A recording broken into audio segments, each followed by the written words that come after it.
बिस्मिल्लाहिर्रहमानिर्रहीम। अस्सलाम वालेकुम।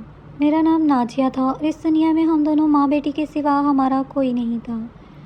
पेट भरने के लिए माँ को एक जगह नौकरानी का काम करना पड़ता था। मुझे काम बिल्कुल पसंद नहीं था, मगर माँ कहती थी काम नहीं करेंगे तो कहाँ से खाएंगे। मेरे अब्बा इस दुनिया में नहीं थे। मेरे अब्बा की वफ़ात को 2 साल हो चुके थे, इसलिए मेरी अम्मा और मैं अकेले ही रहते थे। पहले जब मैं छोटी थी, मेरी माँ मुझे पड़ोस में छोड़कर चली जाती थी। मैं पड़ोसन की बेटी के साथ रहती थी। जब मैं 15 साल की हो गई तो मेरी माँ मुझे अपने साथ काम पर ले जाने लगी। मैं पहले भी कभी कभार माँ के साथ बंगले में चली जाती थी, लेकिन काम नहीं करती थी।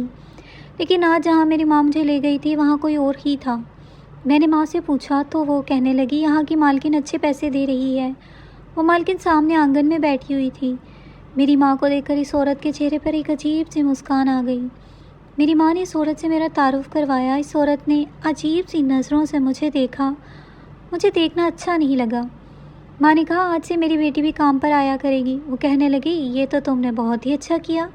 फिर मेरी माँ ने मुझे झाड़ू पकड़ाया और कहने लगी कि तुम पूरे बंगले को झाड़ू लगा दो, इसके बाद किचन साफ़ कर देना, फिर मैं तुम्हें दूसरा काम बताती हूँ। ये कहकर माँ ने अपनी मालकिन की तरफ देखा और मालकिन ने मुस्कुराकर मेरी माँ को कमरे में जाने का इशारा किया। मेरी माँ मालकिन के साथ कमरे में चली गई और फिर कमरे का दरवाज़ा बंद हो गया। मैंने एक नज़र झाड़ू पर डाली और दूसरी बंगले पर, फिर गहरी सांस भरकर पूरे घर में झाड़ू लगाने लगी। मुझे काम करने की आदत नहीं थी, इसलिए मुझे झाड़ू पोछा करने में पूरे 2 घंटे लग गए थे और मैं यही काम करके पूरी तरह से थक गई थी। फिर मैं किचन में आई तो वहाँ बहुत ज़्यादा बर्तन जमा थे। ये देखकर मेरा रोने का दिल चाह रहा था। मैं ये सब काम अकेले कैसे कर सकती थी। खैर, मैंने बर्तन धोने और किचन की सफाई करने की कोशिश की, लेकिन साथ साथ ये भी सोच रही थी कि माँ ने सारे काम मुझे बता दिए तो माँ कमरे में क्या करने गई है। जब मैं बाहर आई तो मालकिन का कमरा अभी भी बंद था। मुझे बहुत तेज़ भूख लग रही थी, इसलिए मैंने मालकिन के कमरे का दरवाज़ा खटखटाया। कुछ देर बाद माँ ने कमरे का दरवाज़ा खोला। वो पूरी तरह से पसीने से भीगी हुई थी। मुझसे कहने लगी, बाहर बैठो, मैं अभी आती हूँ। ये कहकर मेरी माँ ने दरवाज़ा बंद कर दिया। मेरी माँ के पास तो चादर भी नहीं थी, लेकिन जब 5 मिनट बाद वो कमरे से निकली तो वैसे ही चादर इनके सर पर लिपटी हुई थी जैसे वो पहनकर कमरे में गई थी।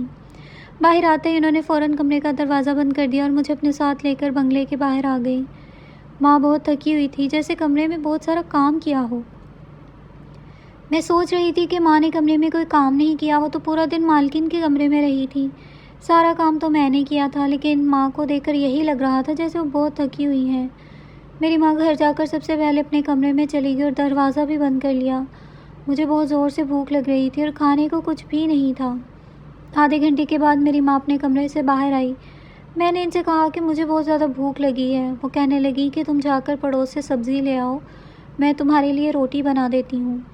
मैं वापस घर आई तो माँ सब्ज़ी और रोटी बना चुकी थी, जो मुझे बहुत पसंद आया और मैंने खूब अच्छी तरह खाया। मेरी माँ ने कुछ सालन मेरे लिए सुबह के लिए भी रख लिया था। कहने लगी कि कल फिर जाना पड़ेगा, मैं काम पर जाने से पहले ही रोटियां बनाकर रख दूंगी। मैंने कहा, माँ मैं तुम्हारे साथ काम पर नहीं जाऊंगी, बहुत बड़ा घर है, मैं वहाँ काम नहीं कर सकती। मेरी माँ कहने लगी, अब तुम बड़ी हो गई हो, इसलिए अभी से काम करने की आदत डाल लो। महंगाई दिन ब दिन बढ़ती जा रही है, ऐसे में अकेले घर का खर्चा नहीं उठा सकती। मैं तो माँ की बातें सुनकर खामोश हो गई थी, लेकिन अब तो रोज़ यही काम था। माँ अंदर कमरे में चली जाती और मैं सारा काम कर करके थक जाती थी। मुझे इन पर गुस्सा भी आने लगा था और हैरानी इस बात पर होती थी कि माँ जब कमरे से बाहर आती है तो पसीने से भीगी हुई होती है। इनकी थकी थकी आंखें कुछ अजीब सी बातें कहती। मैंने माँ से कह दिया कि आपको तो कोई काम नहीं करती, देखने में ऐसे थकी हुई लगती है जैसे सारे काम आपने किए हों। कहने लगी, तुम्हें नहीं मालूम मैं क्या काम करती हूँ। ये कहकर वो खामोश हो गई। फिर लंबी सांस लेकर बोली, गुर्बत एक बहुत बड़ी मुसीबत है, जिस घर को लग जाए उसे बर्बाद कर देती है। जबकि मैं यही सोचती कि पता नहीं माँ ने इतनी मुश्किल बातें कहाँ से सीखी हैं। मेरी माँ बहुत खूबसूरत थी, मगर उन्होंने कभी भी अपने लिए कोई खूबसूरत चीज़ ना ख़रीदी। मगर गुर्बत के बावजूद वो मेरी हर ख्वाहिश पूरी करती। मुझे वो हर चीज़ खिलाया करती जिसकी मैं ख्वाहिश रखती थी।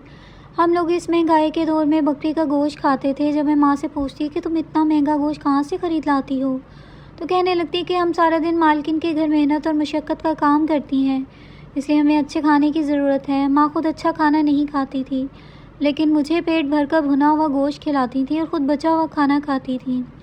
कभी कभी मैं सोचती थी कि कैसी महंगाई है जो मेरी माँ के लिए है, मेरे लिए नहीं है। मेरी माँ की खूबसूरती अब फीकी पड़ने लगी थी। मुझे अपनी माँ पर तरस आता था, मगर फिर एक दिन जो कुछ मेरी आंखों ने देखा तो मुझे अपनी आंखों पर यकीन करना मुश्किल था। मेरी माँ अक्सर अपने कमरे की अलमारी में रखी चीज़ें देखने से मुझे मना करती थी, मगर इस दिन वो जल्दी में थी, मैं बड़ी हो रही थी, इसलिए मुझसे कहने लगी कि तुम अब चादर ओढ़ कर जाया करो। मैं मम्मी से अपनी चादर निकालने लगी। जब मैंने देख लिया कि वहाँ कपड़ों के नीचे एक ऐसी चीज़ रखी थी जिसे देखकर मेरा दिल धड़कना भूल गया। मेरी माँ मुझे बाहर से पुकार रही थी। मैंने चादर ली और कमरे से बाहर आ गई। माँ आज फिर से इस कमरे में थी। मेरा काम करने का दिल नहीं कर रहा था। मैंने सोचा कि आखिर मालकिन मेरी माँ को रोज़ अपने कमरे में ले जाती है और 3-4 घंटे मेरी माँ से क्या करवाती है। मैंने घर की सफाई नहीं की थी, थोड़े से ही काम किए थे और माँ के दरवाजे के पास जाकर खड़ी हो गई। मैंने देखा कि शायद मुझे कोई खिड़की नज़र आ जाए जिससे मैं अंदर झांकूं कि माँ ऐसा क्या करती है, क्यों इतनी थकी हुई होती है, लेकिन मुझे वहाँ कुछ नहीं मिला था। फिर मेरी नज़र दरवाजे के सुराख पर पड़ी। मैंने इस तरफ सुराख में झांका, लेकिन कमरे के तीनों बल्ब बंद थे। बस नाइट बल्ब जल रहा था, बाकी सारी लाइट बंद थी। कमरे में हर जगह अंधेरा था, इसलिए मुझे ठीक से कुछ नज़र नहीं आ रहा था। बस कमरे के सामने की खिड़की नज़र आ रही थी, जिसके सामने पर्दा लगाकर रोशनी को आने से रोका गया था। मुझे मायूसी हो रही थी। मैंने कई बार माँ से पूछा था कि मालकिन अपने कमरे में जाकर क्या काम करवाती है, लेकिन मेरी माँ हर बात को टाल देती थी।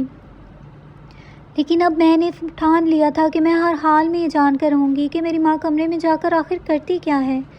मैं अभी भी इसी तरफ से देख रही थी कि मुझे मेरे पीछे कोई आकर खड़ा हुआ। अभी मैंने इसको गौर करना शुरू किया ही था कि मालकिन के घर में इसके अलावा फिर कौन हो सकता है, कि तभी मेरे कंधे पर किसी ने हाथ रखा। मैं बुरी तरह से हड़बड़ाई और झट से पीछे हटी। मेरा दिल ऐसे हो गया था जैसे धड़कना भूल गया हो। जब मैंने पीछे मुड़कर देखा तो सामने खड़ा नौजवान लड़का ही मुझे घूर रहा था। मैं इसे यहाँ देखकर बहुत डर गई थी। 1 महीना हो चुका था, लेकिन अभी तक मैंने किसी नौजवान को यहाँ कभी आते जाते नहीं देखा था। इस लड़के के हाथ में एक बैग था। मुझे तीखे अंदाज से देखकर बोला, ए लड़की, मेरे कमरे में क्या कर रही हो? मुझे ऐसा लगा जैसे मेरी आवाज़ गले में फंसी हो। मैंने उल्टे सीधे बोलना शुरू कर दिया, कुछ नहीं, मेरी माँ वहाँ थी, मुझे नहीं समझ आ रहा था मैं क्या जवाब दूँ। मैं खामोश हो गई। वो कहने लगा, अरे ये क्या जवाब हुआ? मेरे जवाब से मुझे नज़र भरकर सर से पैर तक देखा। फिर बोला, तुम कौन हो? मैंने कहा, मैं अपनी माँ की बेटी हूँ। मेरा दिमाग काम नहीं कर रहा था। मुझे नहीं पता था मैं क्या जवाब दे रही हूँ। वो दूसरे जवाब पर मुस्कुराने लगा कि तुम ये बताओ कि इसके अलावा क्या हो? मैंने कहा, मैं इस घर की नौकरानी की बेटी हूँ और मैं यहाँ काम करती हूँ। ना जाने क्यों मैं बदहवास थी। मेरी बात सुनकर इसने अपना बैग एक तरफ रखा और सामने बने सोफ़े पर जाकर बैठ गया। अपने सामने रखी टेबल पर पाँव रख दिया। फिर मुझे अपने पास बुलाने लगा। कहने लगा, क्या हो, मेरे जूते उतारो। ये सुनकर मुझे हैरानी हुई। मैं नौकरानी की बेटी तो थी, लेकिन ये काम नहीं कर सकती थी जो वो मुझसे करने को कह रहा था। इसलिए मैंने साफ इनकार कर दिया कि मैं ऐसा काम नहीं करती। मेरी बात सुनकर वो बोला, मेरी माँ के कमरे में झांकती हो और ये काम नहीं कर सकती? बात सुनो मेरी, अगर तुमने ये काम नहीं किया तो मैं ये बात अपनी माँ को बता दूंगा और फिर तुम्हें नौकरी से निकलवा दूंगा। ये सुनकर तो मेरे होश उड़ गए। मैंने कहा, आप अपनी माँ से कुछ मत कहना, मेरी माँ मुझे बहुत मारेगी। ये सुनकर वो बस अपने पाँव में पहने जूते की तरफ इशारा करने लगा। मैं बेबसी से इसके पास पहुंची। वो 17 साल का लड़का था। शक्ल भी इसकी कोई बहुत ही खूबसूरत थी, लेकिन बहुत मगरूर किस्म का था। मैं इसके पास टेबल के पास बैठ गई और इसके जूते उतारने लगी। जब मैंने इसके जूते उतार कर एक तरफ रखा तो वो पानी का गिलास मांगने लगा। मैं किचन में आ गई। पहले अच्छे से अपने हाथ धोए, फिर इस लड़के को पानी दिया। इतने में कमरे का दरवाज़ा खुल चुका था। मालकिन अपने बेटे को देखकर बेहद खुश हुई थी। वो हॉस्टल में रहता था या कुछ दिन छुट्टी गुजारने आया था। मेरी माँ अभी भी थकी थकी पसीने से भीगी हुई बाहर निकल आई थी। वो मेरी माँ को जानता था। कहने लगा, सलाम खाला। मेरी माँ ने सलाम का जवाब दिया और फिर वापसी की इजाज़त मांगी और मुझे अपने साथ लेकर इस कमरे से और इस बंगले से निकल गई। अगले दिन जब मैं माँ के साथ काम पर जा रही थी, मेरी माँ फिर से मालकिन के कमरे में जा चुकी थी। मैं बंगले की सफाई करने लगी। वो लड़का एकदम मुझे देखे ही जा रहा था। मैंने भी खूबसूरती अपनी माँ की तरह ही पाई थी। मेरी उम्र 15 साल थी। मैं जब इस लड़के के कमरे में सफाई के लिए गई तो मेरे पीछे कमरे में आ गया। मुझे इस वक्त बहुत ही अजीब महसूस हुआ। जब कमरे में आते ही इसने कमरे का दरवाज़ा बंद कर दिया। मेरा तो जैसे दिल धड़कना भूल गया। वो मुझे अजीब सी नज़रों से देख रहा था। फिर वो मेरे पास आ गया, मेरे फ़ौरन पीछे हटी और कमरे के दरवाजे की तरफ बढ़ने लगी। लेकिन इससे पहले मैं इस दरवाजे के पास पहुंचती, मेरी तो जैसे जान ही निकल गई थी। जब इसने अपने कमरे के दरवाजे की कुंडी लगी और फिर वो लड़का अपने कदम मेरी तरफ बढ़ाने लगा। कहने लगा, तुम कल इस कमरे में झांक कर क्या देखने की कोशिश कर रही थी? एक कदम मेरी तरफ बढ़ाते हुए मुझसे पूछ रहा था। मैंने कहा, मुझे बाहर जाना है। आपने दरवाज़ा क्यों बंद किया? वो मेरी तरफ बात को नज़रअंदाज किए कुछ गौर से मुझे देख रहा था। इसकी तेज़ नज़रों से मेरा पूरा बदन जैसे कांपने लगा था। डर के मारे मेरी चीख निकलते निकलते रह गई। वो कहने लगा, तुम्हें बहुत शौक़ है दूसरों के कमरे में झांक कर देखने का कि वहाँ क्या हो रहा है। और ऐसा कहकर वो हंसने लगा। कहने लगा, मैं तुम्हें बताऊँ कि बंद कमरे के पीछे क्या होता है? इस बात से मेरे जिस्म के हिस्से में एक लहर सी दौड़ी। इससे पहले कि वो मेरे पास आता, मैंने माँ माँ चिल्लाना शुरू कर दिया। लेकिन इसने मेरे मुंह पर हाथ रख दिया और कहने लगा, अगर शोर मचाया तो तुम्हारा गला दबा दूंगा। ये कहकर इसने मेरे मुंह से हाथ हटा दिया और कमरे का दरवाज़ा भी खोल दिया था। मैं कमरे से बाहर निकल आई। इस लड़के ने अपने कमरे का दरवाज़ा तेज़ी से बंद कर लिया। मैं इस तरह परेशान थी कि रोने लगी थी। मैं सोच चुकी थी कि अब यहाँ काम करने नहीं आऊँगी। बाकी का काम रोते हुए किया था। माँ जैसे ही मालकिन के कमरे से बाहर निकली, मुझे रोता देखकर परेशान हो गई। मुझसे वो रोने की वजह पूछने लगी। इसके सामने कुछ नहीं बोली। मैंने कहा, मेरे सर में दर्द हो रहा है। वहाँ मैं पूरा दिन रोती रही। मेरी माँ मुझे घर के बजाय डॉक्टर के पास क्लिनिक ले जाने लगी, लेकिन मैंने मना कर दिया। घर जाकर माँ से मैं लगकर फूट फूट कर रोने लगी और इस लड़के की बातें भी बता दी। मेरी माँ बहुत ज़्यादा परेशान हो गई थी। मैंने कहा, माँ मुझे काम पर नहीं जाना है। मेरी माँ ने मुझे चुप करवाया और कहा, कल फिर वो अकेली ही जाएगी। अगले दिन मैं घर पर ही रही थी, लेकिन इस दिन जब माँ घर पर आई तो इसका चेहरा सुर्ख हो गया था। बहुत ज़्यादा ही थकी हुई लग रही थी। आते ही चारपाई पर लेट गई। जब मैंने माँ को छूकर देखा तो बुखार से तड़प रही थी। मैंने जल्दी से माँ को पानी पिलाया, खाना खिलाकर घर पर रखी बुखार की दवा खिलाकर। माँ को बहुत तेज़ बुखार था। वो नींद में भी पता नहीं क्या बुड़बुड़ाती रही। मेरे नाम पर सिर्फ माँ ही तो थी। अगर इससे भी कुछ हो जाता तो मैं कैसे जीती? सुबह तक माँ का बुखार तो काफ़ी हद तक कम हो गया था, लेकिन थकावट बहुत ज़्यादा थी। इसके बावजूद वो मालकिन के घर जाने के लिए तैयार हो गई थी। मैंने माँ से कहा, छुट्टी कर लो, लेकिन वो कहने लगी, छुट्टी नहीं कर सकती, नहीं तो मेरी नौकरी छूट जाएगी। मैंने कहा, ठीक है, आज मैं काम पर चली जाती हूँ। मेरी बात सुनकर माँ की रंगत उड़ गई थी। कहने लगी कि नहीं, मैं तुम्हें कभी भी अकेले नहीं भेज सकती। इसलिए माँ मेरे साथ मालकिन के घर चली गई। लेकिन मेरी माँ की तबीयत ठीक नहीं थी। माँ मेरे साथ फिर भी गई थी। वहाँ पहुँचकर वो बेहोशी की हालत में हो चुकी थी। मैंने इनसे कहा कि आप किचन के कोने में बैठ जाएं। आज मालकिन का बेटा मुझे कहीं भी नज़र नहीं आया था। शायद वो वापस जा चुका था। मैंने पूरे घर की सफाई की। माँ एक कोने में बेहाल थी। जब सारा काम ख़त्म हो गया तो मालकिन कहने लगी कि तुम्हारी माँ तो बहुत बीमार है, इसके हिस्से का काम कौन करेगा? ये सुनकर मुझे मालकिन पर बड़ा गुस्सा आने लगा, अफसोस भी होने लगा। मैंने कहा कि माँ बीमार है। वो कहने लगी कि मैं कुछ नहीं जानती, मुझे अपना काम पूरा करवाना है। तुम्हारी माँ से नहीं होता तो तुम करो। मैं मजबूर थी, इसलिए मालकिन की बात मान गई। लेकिन जैसे ही मैं मालकिन के कमरे में जाने लगी, मेरी माँ इस पर चिल्लाने लगी। कहने लगी कि तू नहीं जाएगी। मेरी माँ ने मालकिन की बातें सुन ली थी, इसलिए मुझे मना करने लगी। माँ बहुत मुश्किल से उठी और मुझे बाहर ले कर आई। शाम को मैं अपनी माँ को डॉक्टर के पास ले गई। अगले दिन मेरी माँ सो रही थी। मैं चुपके से घर से बाहर निकल आई। अब तो मैं सोच में पड़ गई थी कि पता नहीं किन के घर बंद दरवाजे के पीछे आखिर ऐसा क्या होता है जो माँ मुझे वहाँ अकेले नहीं जाने देती। मैं इस बार अकेले ही चली गई थी। बंगले पर मालकिन मुझे अकेला देखकर मेरी माँ के बारे में पूछने लगी। मैंने कहा, आज भी मेरी माँ की तबीयत ठीक नहीं है। ये सुनकर पहले तो मालकिन ने मुझे घर के सारे काम करवाए, फिर इसके बाद कहने लगी कि एक काम करो, जो मेरी माँ करती थी वो मुझे भी पैसे देगी जितने मेरी माँ को देती थी। मैं इसकी बात मान गई। इस वक्त मुझे पैसे नहीं चाहिए थे, बस मुझे ये जानने में दिलचस्पी थी कि वो मेरी माँ से क्या काम करवाती है। जब माँ कमरे में बाहर आती थी तो वो बहुत थकी थकी होती थी। मैं इस कमरे में गई तो पूरे कमरे में अंधेरा छाया हुआ था।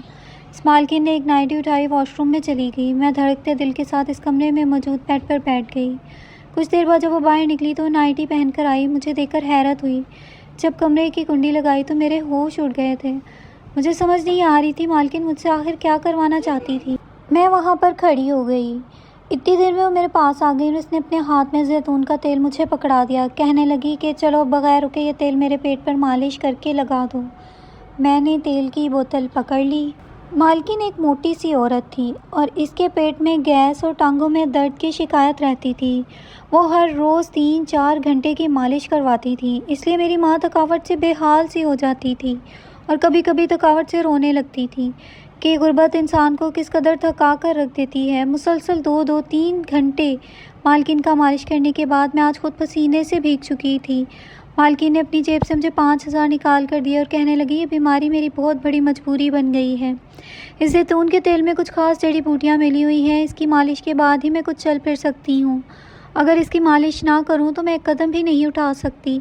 फिर कहने लगी, मुझे तुम्हारी माँ ने बताया था मेरे बेटे ने तुम्हारे साथ बदतमीज़ी की थी।